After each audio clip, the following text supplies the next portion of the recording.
It was able to go live. Oh, here we go. Right.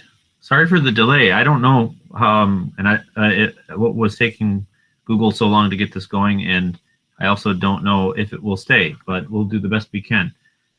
Welcome to the Beth Manuel Virtual Kollel. I'm Aaron, and we're going to be studying Parashah at Chayei Sarah now, which comes from Genesis 23, and we'll see how far we can go. By the way, if you'd ever want to follow along with me in the live, and you want to ask me a question, and then you can do that. Go to the go to the Virtual Kollel Facebook group, which you can find at facebook.com/groups/Kollel, Kollel, and just look for the links that we post there, and you can join me and ask me a question right here, and I will answer it to the best of my ability. So we're going to be studying from the Parashah right out of Genesis 23, verse 1. And so let me share my screen with you. And see what we can do here. All right, where are we? No, that's 22. Scroll down to 23. Okay, great. As it says, Vayihyu Chayei Sarah Me'a Shana Ve'esrim Shana Ve'sheva Shanim Shne Chayei Sarah. Right, so let's go over this verse. It doesn't seem too complicated. Vayihyu. Okay, so this is not too difficult. We have yihyu. Now this is a form of the word to be. The root of that is hey yod hey, and as is often the case when you have a hey as the third letter of a root like that, it will drop off frequently. So this hey is the first hey. That's this hey right here, and then this yod is the yod of here, and then you've got a yod in the beginning and a vav at the end. And in that form, that tells us it's a third person imperfect plural. So third person meaning like they, and plural meaning they rather than him. Imperfect meaning that it's something like a future tense. But this is not exactly the imperfect form. This is the conversive vav form. So the vav in here reverses the tense and makes it past tense, basically, like a perfect tense. So what we get is they, instead of they will be, it is they were. All right, well, what are they that were? Let's find out. Chayei Sarah. Okay. Chayei is what we usually will say chayim.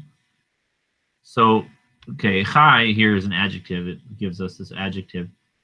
A chay can also be meaning living thing. But when you make it plural, and I don't know, doesn't explain it here.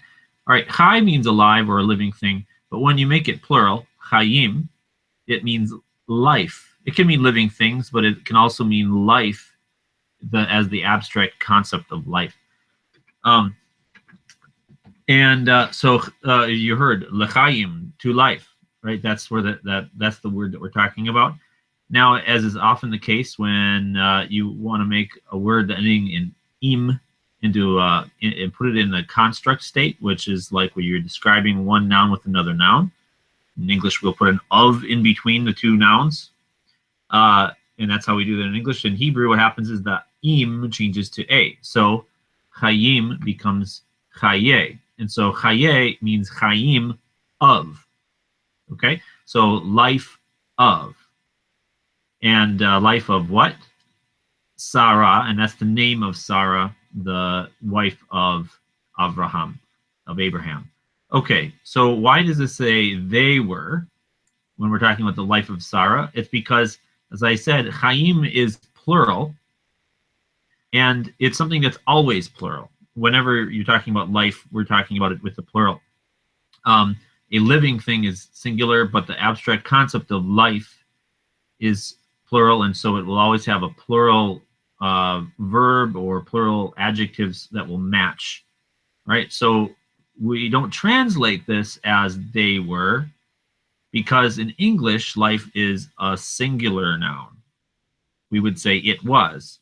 But in Hebrew, since Chayim is plural, we will use the plural verb. All right. So all this is saying is the life of Sarah was. Okay. That's it. It was the life of Sarah. Okay. Now we have some numbers. Me'ah is simply the number 100. Me'ah, 100. And now we have the word Shana, and that you may recognize from something like Rosh Hashanah or Lishana Tova. It means year. Okay, so and you can here's the word down here. They have it as Shane. I'm not sure why they have it as Shane, but normally it's Shana is a year. Like I said, as you've seen before, this is not always reliable. But Me'ah Shana means 100 years, and what often happens is with plural, well, with nouns that there's a number that goes above 10, you'll often have the noun stay singular. So with 100, it's Me'ah Shana. You would think it would be Me'ah Shanim, 100 years, but instead it looks like it says 100 year. Okay, but that's just how it will often work. So Me'ah Shana means 100 years. So the life of Sarah was 100 years. Oh, good information. Great. Ve'esrim Shana. Oh, okay. Esrim is 20. And in case that's hard to remember, the word eser means 10. And so if you have more than one 10, you have esrim. You pluralize esrim and it becomes tens. So 2 tens is 20. It's the smallest number of tens you can have. All right, so 20 is esrim. Shana, 20 years. So it's the life of Sarah was 100 years and 20 years. Great. Okay. Let's continue. Visheva shanim. Aha. So Sheva is the number 7. 7 is Sheva. And again, shanim. Although this time it is in the plural form, it's the same. Shana, shanim. Because the number is less than 10. So Sheva shanim, 7 years. So and this is just and. Just like this is and. This is and. So the life of Sarah was 100 years and 20 years and 7 years. And on a basic level, what we're getting at is that Sarah lived for 127 years. Now the commentators try to explain this because it seems to be excessively wordy. Why does it have to say Shana, Shana, Shana? And in fact, if we go on, what does it say? Shnei, Chayei, Sarah. Shnei is again, it's Shanim, but it's in the construct form, in the smichut state, so that it says, instead of im, it's a. So that means years of. So Shanim is years. Shnei is years of. Years of Chayei Sarah, the life of Sarah, as we just determined before. Okay, so Shnei Chayei Sarah, the years of Sarah's life. Notice this. It says Shana, Shana, Shanim, Shnei. It's saying it over and over again. So the commentators talk about how these represent eras of Sarah's life. They're separate, because you could have just said Vayu Chayei Sarah Me'ah ve'esrim v'sheva shanim, or Me'ah ve'esrim v'sheva shana. You wouldn't need to say at 100 years and 20 years and 7 years. You can just say 127 years. But the commentators point out that awkward wording to show that they represent phases of her life. Okay, but that's going beyond the basic meaning. Let's continue with verse 2. Vatamot Sarah Bikiryat Arba Hi Hebron Be'eretz Kenaan. Vayavo Avraham lispod lisara velivkota. Okay, now vatamot. Now notice I say tamot with an O sound. Stress is on ta, and then this syllable right here ends with the consonant, and it's not the stressed syllable, so this makes an O sound. And so this is the root. Well, the root is mem vav tav. If you've heard of mavet, that's death, and lamut is to die, and so now it's got a tav indicating this feminine, imperfect, like future tense, but then it's got the vav reversing it to making it past tense. So she died is what you get out of this. Vatamot. Okay, and Sarah is the subject. It's Sarah died. As is frequently the case, the verb comes first, especially when it's got that vav, the conversive on it. The verb comes first, and then the subject follows. So Sarah died. The Kiryat Arba, and so Kiryat Arba is actually the name of a place.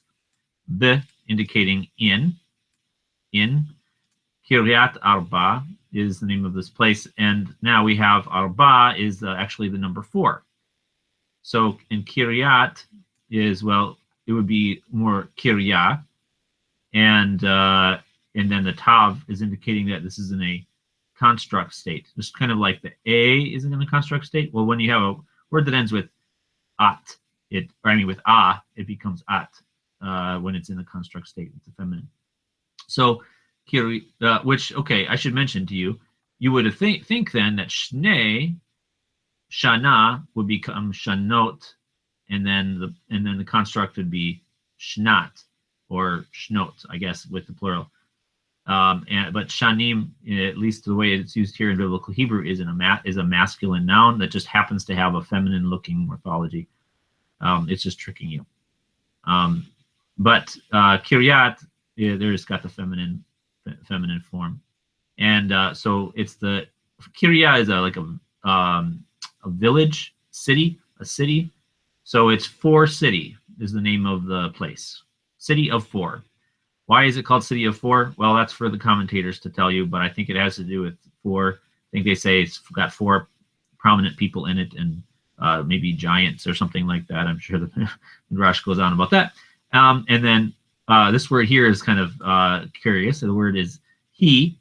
It looks like it says heave, but it actually is just the word he, and it's like just the pronoun, and it would be like it's spelled with the yod. Why is it spelled with the vav there? Well, because it's spelled like who, but so in a Torah scroll, if you're reading that, you might be tempted to think Kiryat Arba, hu Hebron, but we know that Kiryat Arba is feminine, so we say it as he. All right, so this is normally the word for it, or he or she, or in this case, she or it. But here it's used kind of to introduce this. It's to explain the equality or the identification of this place. Kiryat Arba, he Hebron. Kiryat Arba, it is Hebron, which is Hebron. So I would maybe put in like which is for how I would translate that. Hebron is also the name of the place, Hebron, and that's the same Hebron that we know of today in the land of Israel today. So Hebron, Hebron, I guess maybe you might translate it that way. Be'eretz Kenaan. Okay, Eretz is land. So Be'eretz is land. And now these two nouns are together. This one doesn't have a construct state, so it doesn't change like Shnei or like Kiryat. It's just the same. So it's land of, and Kenaan is the name of the land based on the name of the son of Ham, the son of Noah. Great.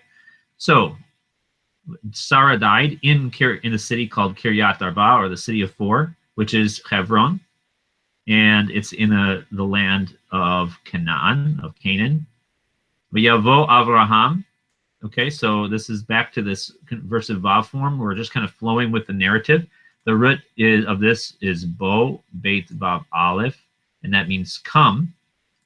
And it's got the yod in there, indicating that it's going to be third person, and it's not doesn't have an o or an u on the end, so it's just singular.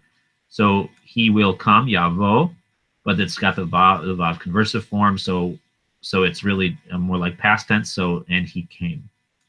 So and he came, and now we're going to get the subject, Avraham. So Avraham came, lispod, and this is like to mourn, eulogize.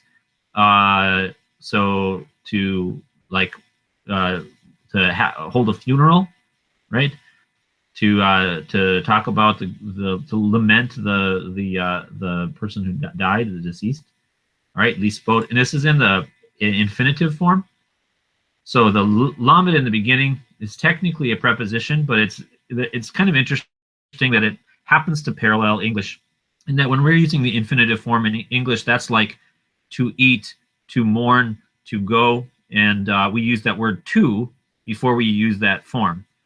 And that's when it's not like the main verb of the sentence. Like if I say I want to drink, want is the main verb, but then to drink is like it's the infinitive, I guess. Sometimes you have verbs that just take another verb like that. And so spod was the infinitive form, and as is often the case, it switches it's like a verbal noun almost. It's the act of mourning, and then lispod is to mourn or to wail. Lisara, and so here it means something like for or on behalf of, or on account of. So on account of Sarah, so he's mourning on account of Sarah. Veliv kota.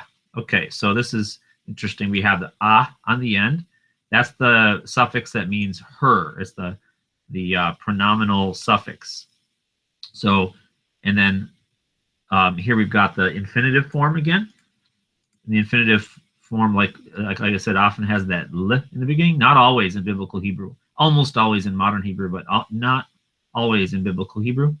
So normally it's leave kot. Leave kot means to cry. The root is beit, kaf, hey.